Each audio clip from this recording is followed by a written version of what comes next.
கிருஷ்ணகிரி தேசிய நெடுஞ்சாலையில் ஒப்பந்த அடிப்படையில் வேலை பார்த்து வரும் பணியாளர்கள் மற்றும் லாரி வாடகை பாக்கி ரூபாய் 80 லட்சத்தினை பெற்று தருமாறு வேண்டி மாவட்ட காவல் கண்காணிப்பாளரிடம் நாம் தமிழர் கட்சியின் மாவட்ட ஒருங்கிணைப்பாளருடன் பாதிக்கப்பட்டவர்கள் புகார் மனுவினை கொடுத்தனர்.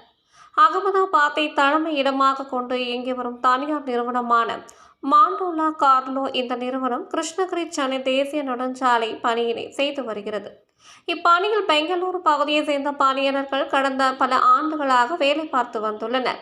முதலில் முறையாக ஊதியம் கொடுத்த அந்த நிறுவனம் காலப்போக்கில் கடந்த ஒரு ஆண்டுகளுக்கு மேலாக லாரிகளுக்கான வாடகை மற்றும் பணியாளர்களுக்கான ஊதியமான ரூபாய் 80 லட்சத்தை இதுவரை வழங்காமல் உள்ளனர். வேலை செய்ததற்கான ஊதியத்தை கேட்டால் கொலை மிரட்டல், அடியாட்கள் கொண்டு கொலை மிரட்டல் விடுத்து வருவதால் தொழிலாளிகள் மிகவும் பெரும் பாதிப்புக்கு உள்ளாக்கியதோடு லாரிகளுக்கு கட்ட வேண்டிய இஎம்ஐ பணம் கட்ட முடியாமல் தவித்து வருகின்றனர்.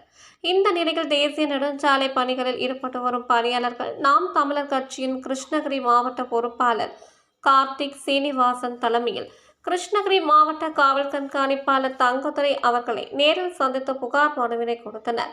அப்போது கிருஷ்ணகிரி சென்னை தேசிய நெடுஞ்சாலை பேரண்டப்பள்ளியில் கனரக லாரிகளுடன் பணிபுரிந்து வந்தவர்களுக்கு வழங்க வேண்டிய ரூபாய் 80 லட்சத்தினை வழங்காமல் கொலை மிரட்டல் விடுத்து வரும் நபர்கள் மீது நடவடிக்கை எடுத்து வாழ்வாதாரம் இன்றி தவிக்கும் தொழிலாளிகளுக்கு வழங்க வேண்டிய ஊதியமான ரூபாய் 80 லட்சத்தினை பெற்று தருமாறு கோரிக்கை விடுத்தனர். ஹைவே ப்ராஜெக்டில் மாண்டோ கேர்லோன்ற ஒரு கம்பெனி ஒசூரில் நடக்கக்கூடிய ஒரு ப்ராஜெக்ட், அதாவது பேரண்டப்பள்ளி ஹைவேல நடக்கக்கூடிய ஒரு ப்ராஜெக்டில் வந்து சப்கான்ட்ராக்டாக வந்து நம்ம பிடிபி அண்ட் கோனு கர்நாடகாவுக்கு சேர்ந்த ஒரு கம்பெனிக்கு கான்ட்ராக்ட் தராங்க. இவங்க வந்து ஒரு 2-3 பில்லிங் சுமூகமாக பண்ணி தராங்க. பிற்பாடு வந்து பார்த்தீங்கன்னா இப்போ ஒரு 80 லட்ச ரூபா பேமெண்ட் பெண்டிங் இருக்குது. இப்போ ஒரு 7-8 மாதமாகவே வந்து இவங்க இந்த பேமெண்ட்டை தராமல் உங்களுக்கு அந்த பேமெண்ட் வேணும்னா ஹெட் ஆஃபீஸில் போய் வாங்கிக்கோங்க அகமதாபாத்தில் அப்படின்ற மாதிரி வந்து சொல்கிறாங்க. லோக்கலில் யாருக்குமே இவங்க அந்த கான்ட்ராக்டை தரது கிடையாது. இப்போ இவங்க அங்கே ஹெட் ஆஃபீஸ்க்கு போனாலுமே அங்கே வந்து இவங்களை வந்து கொலை மிரட்டல் பண்ணி வெளியே அனுப்பி விடுறாங்க.